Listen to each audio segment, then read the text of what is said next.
Okay, let's talk about the Second Amendment. Now, I know you've heard it all before. The back and forth debates, the heated arguments, the quotes taken out of context. Some folks think it's about hunting. Others think it's about the National Guard. But what if I told you that the Second Amendment isn't just about what you can do with a gun, but more importantly, what the government can't do to stop you? So let's set the scene. Imagine it's the late 1700s. The founding fathers had just gone toe-to-toe with one of the most powerful empires in the world, the British. These men and women had witnessed firsthand what happens when a government decides it holds all the power, when a king thousands of miles away decides he knows best for the colony. The American Revolution wasn't just a war, it was a wake-up call. And when the smoke cleared, the founding fathers were determined to create a system where the people were the true power brokers. So let's clear some confusion up real quickly. Now, here's where we get to that word, well-regulated. Some folks think it means government regulation, rules, restrictions, red tape. But back in the 18th century, well-regulated meant something very different. It was about being in good working order, well-prepared, functioning as intended. It was about the people, ordinary citizens, having the skills, tools, and readiness to come together and defend themselves from tyranny. It wasn't about government control. It was about ensuring that a free people could remain free by their own hands. So now let's talk about the purpose of the Second Amendment. The Second Amendment doesn't say the government gives you the right to bear arms. It assumes you already have that right because it's a natural fundamental right that exists outside of government permission. The Second Amendment is the founders' way of saying to the government, hey, this is off limits. You don't get to touch this. It's a restriction on them, not you.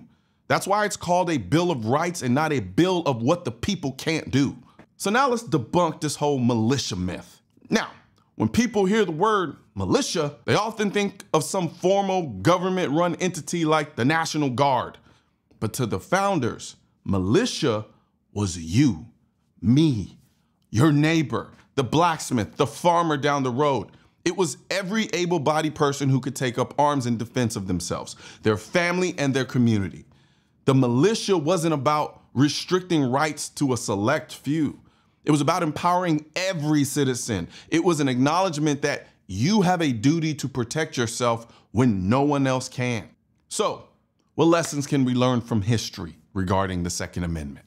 Time and again, we've seen governments, when unchecked, slide towards authoritarianism. Take Nazi Germany, for example. In the 1930s, the Nazi regime passed strict gun control laws, disarming Jewish citizens and political opponents. The goal was simple: to eliminate any potential resistance. Without the means to fight back, those citizens became vulnerable to the oppression, resulting in one of the darkest chapters in human history. Look at the Soviet Union under Stalin. In the early 20th century, the Soviet government heavily restricted gun ownership, ensuring only the state had control over weapons. This disarmament allowed the government to suppress dissent, silence political opponents, and enforce brutal policies leading to millions of deaths. Or take Mao's China. In the mid-20th century, the Communist Party imposed strict gun control, which left ordinary citizens powerless against the state's brutal policies. Disarmed and unable to resist, the Chinese people endured widespread prosecution, oppression, and famine during the Cultural Revolution. Well, what about modern times? Well, in Venezuela, the government implemented strict gun control laws in 2027, effectively disarming the civilian population. Fast forward a few years, and you have a country in economic collapse with a government that remains firmly in power despite widespread protests. When citizens took to the streets to demand change, they were met with government crackdowns. Without the means to defend themselves, the people's power was diminished. Or look at Hong Kong, where strict firearm laws mean the citizens protesting for democracy and autonomy are largely unarmed. Meanwhile, a powerful state with all the weapons controls the streets, limiting how far those protests can go. It's a stark reminder that a disarmed population is at the mercy of those in power. So what is the purpose of the Second Amendment today? The founders understood that governments, over time, have a tendency to accumulate power to the point of corruption. They saw it in their own lifetimes with the British Crown, and they knew it could happen again here in America. That's why they didn't just want to give you the right to own a gun. They wanted to make sure the government couldn't take that right away. The Second Amendment is like a guardrail preventing those in power from driving us off the cliff of tyranny. It's not about deer hunting or target shooting. It's about power. And who gets to hold it? You or only them? Think about it. The Second Amendment is there to empower you. It's a reminder that you are not a helpless subject at the mercy of the state. You are a citizen with rights, dignity, and the ability to protect yourself and your loved ones. It's not a gift from the government. It's a shield against the government tyranny. The founders weren't worried about hunting regulations. They were worried about oppressive regulations. So the next time someone tells you that the Second Amendment is outdated or that it only is about the militia or hunting, remember this.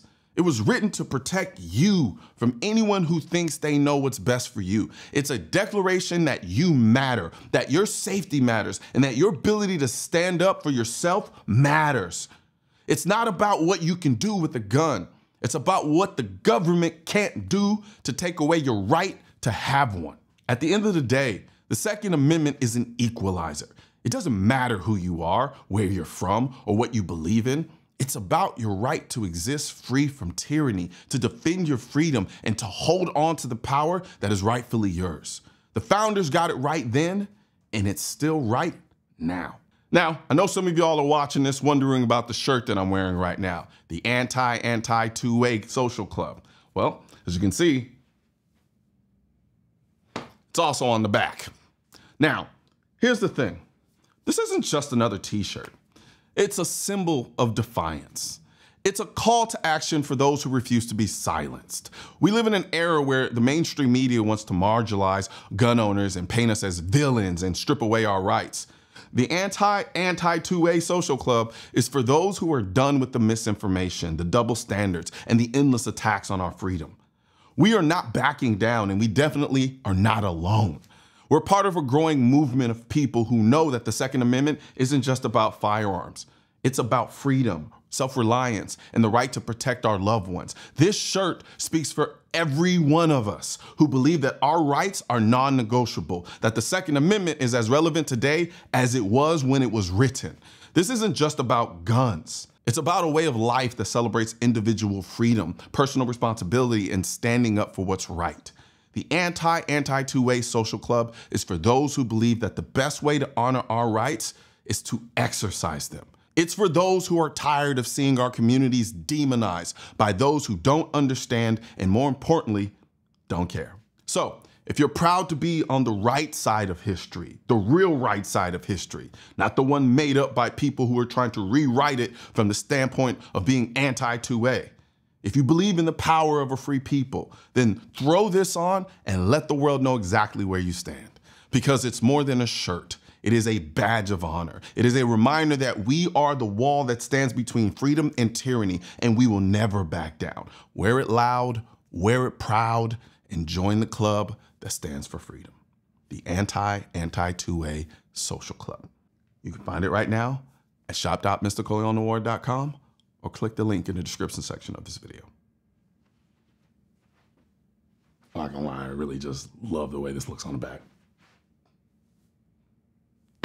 One thing's for certain and two things are for sure.